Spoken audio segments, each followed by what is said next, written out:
a lot. Oftentimes, it's the AD LeBlanc that doesn't make us all that excited. They were looking at the Nocturne here. Sejuani makes sense in just providing that front line. The Sylvie move! He is a known Wukong one-trick. Nongshim, classic team fight, scaling composition. We'll see how it works for them as we jump onto the rift for game number 1.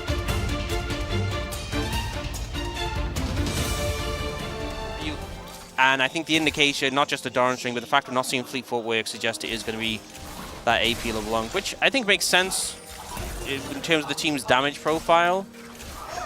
And we're going to have a look at this. The Aphelios Melio been very, very strong. This is why it is dangerous to first pick the Lucian, because this happens. You get it picked into you, and then you lose.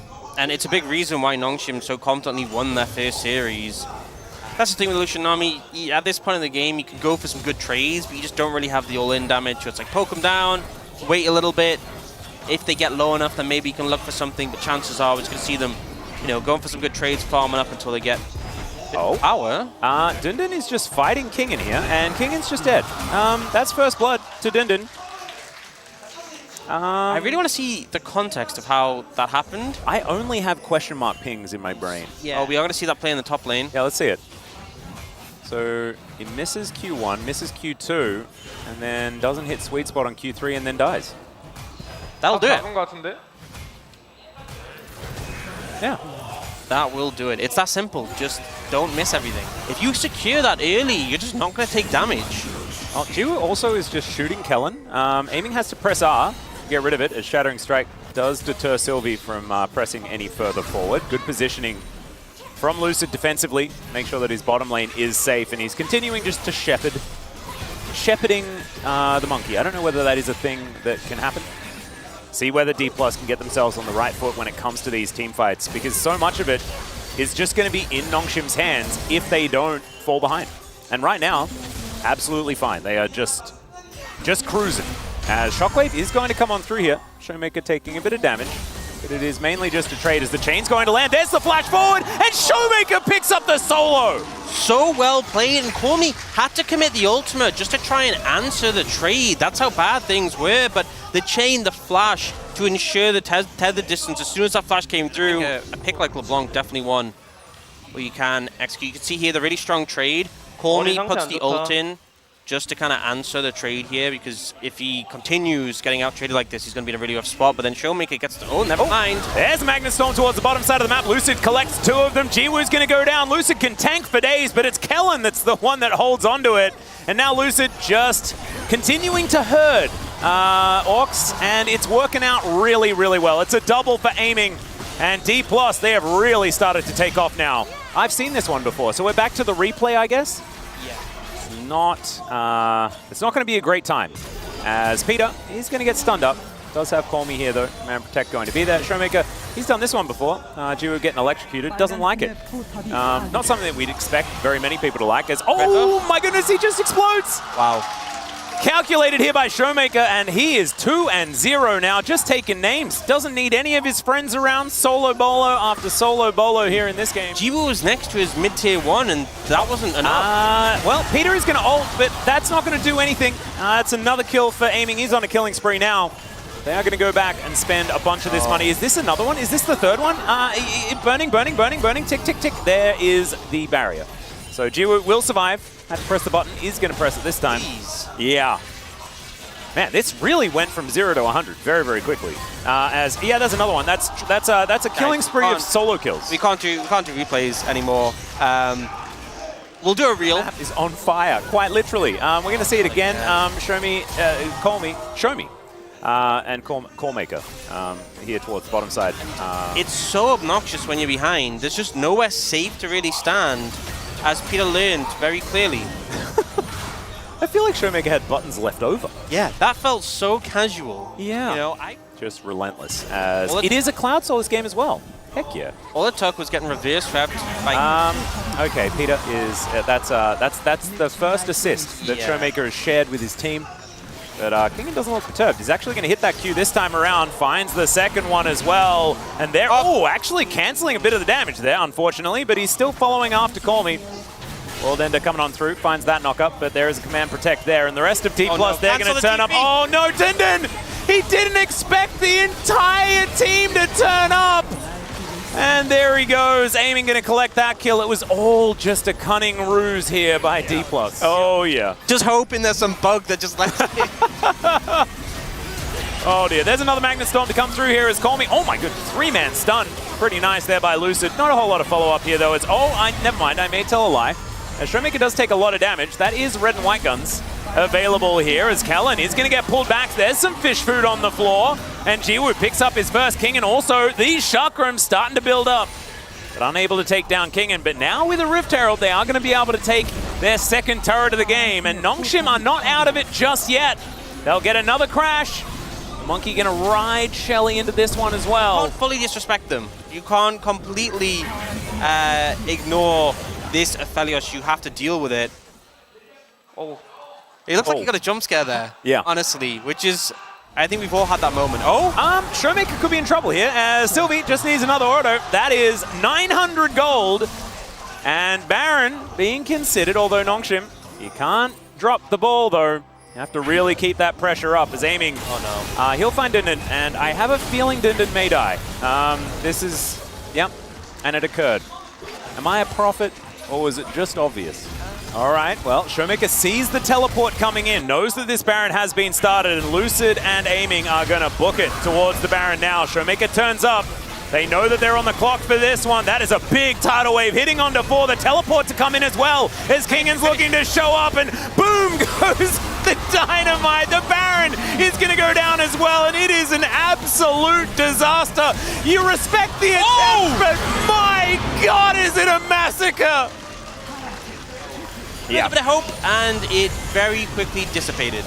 It was very dash. The Nexus turret number 2 going to go down. The Nexus to follow. Dplus managing to make the Lucian Nami work into the Melio. Yeah, there's a few kills towards the end. Peter goes gray screen just for a moment, but only classic pick. If you're a T1 fan thinking back a few years ago, at the hands of Showmaker's Kassadin was how they sort of managed to tidy things up in the summer final.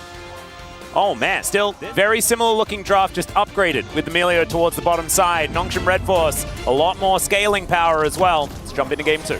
We'll see what build he ends up going here. It's likely going to be that early tier into the rower though. Obviously that extra level and that health really makes a lot of difference.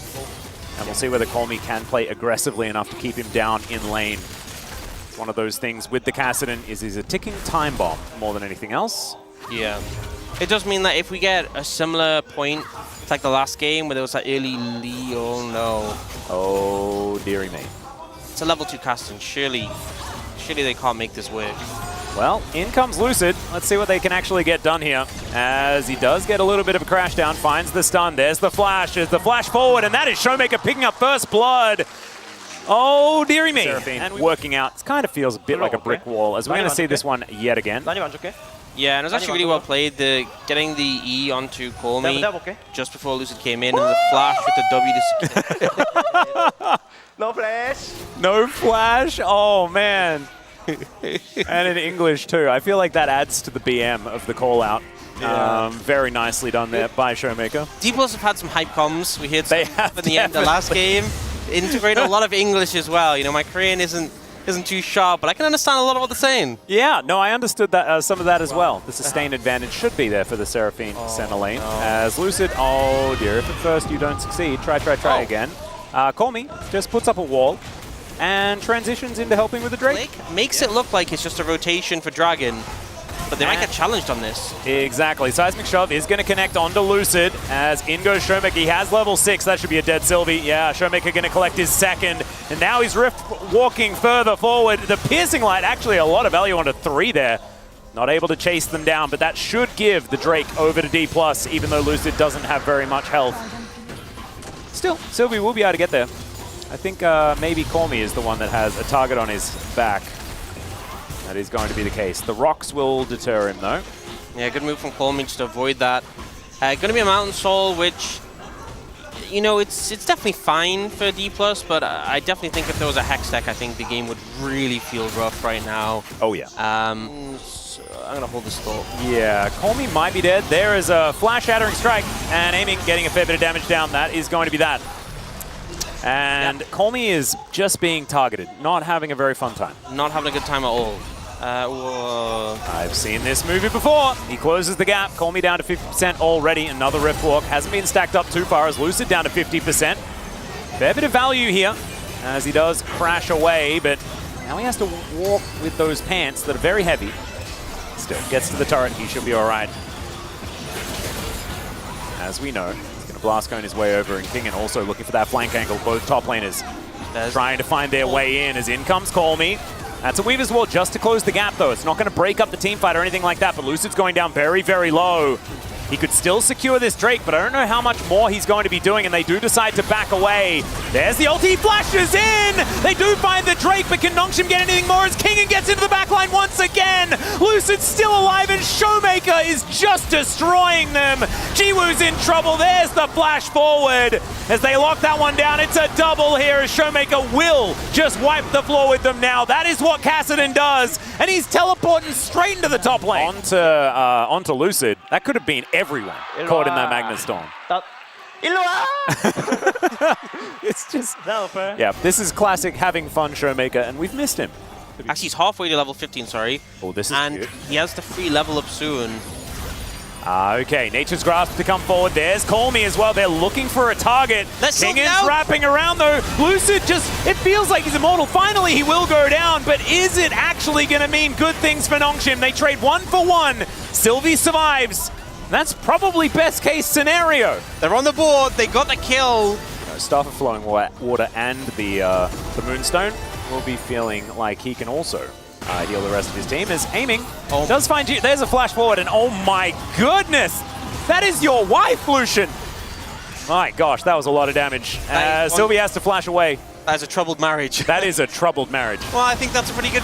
I think that's a good call. I think that's a wise decision to go for. I think Nongshim may say, "Enjoy your Baron. We're not going to be able to do anything about that." That is precisely what they're going to do. There's a dragon up. They could pretend that they can do that. But Showmaker's coming. Oh no.